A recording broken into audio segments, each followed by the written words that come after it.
तो ये मोर संडे आप सबकि कहली बाकी मेन इंपोर्टाट थिंगटा एवं आम डिस्कसन करिया मोर रूम रेंट केते कौन मोर केते कौन खर्च।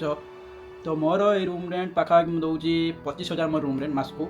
आ देखिपारे मोर रूम केमती कौन अच्छी माने एका माने सिंगल पाई परफेक्ट रूम अच्छी माने बेडरूम अच्छी सेपरेट सेपरेट तो पूरा नहीं माने अटैच है किचन अच्छी पुणी छोट बालकनीटे भी अच्छी एटी फ्रिज भी अच्छी टेबुल सब स्टडी टेबुल भी अच्छी पुणी बाथरूम तो कमन से रही न रही कौन कौन बाहर को जी ना कौन बाथरूम झाड़ा फेरिया।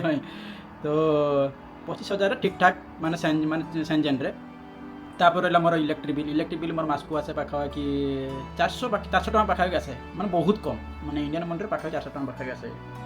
आ रहा गैस बिल से भाया मसकू 300-400 आसे। तो टोटाल आउ कौन खर्च है दीपर खाया मुझे कैंटीन रे खाए। तो कैंटीन रे मोर था जाए पाखापाखि 10 RMB 12 RMB पाखापाखि जाए कौन मुझे कॉफी भी ऑर्डर करे ये।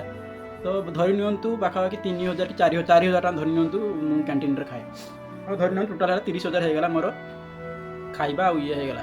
तापर पुणी मार्केटिंग करे तापर अन्यान्य भी अच्छी केत कौन बाहर जाए खाई दिए। तो टोटाल धरी नियंतु 40,000 टका मसकू मोर खर्च हो टोटाल। तो मोर मंथली एक्सपेंसेस मंथ माने 40,000।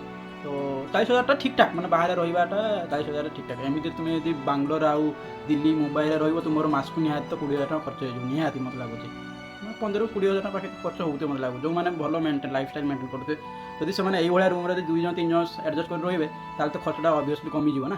तो यही मोर रूम रेंट्र माने रूम एक्सपेंसेस मंथली एक्सपेंसेस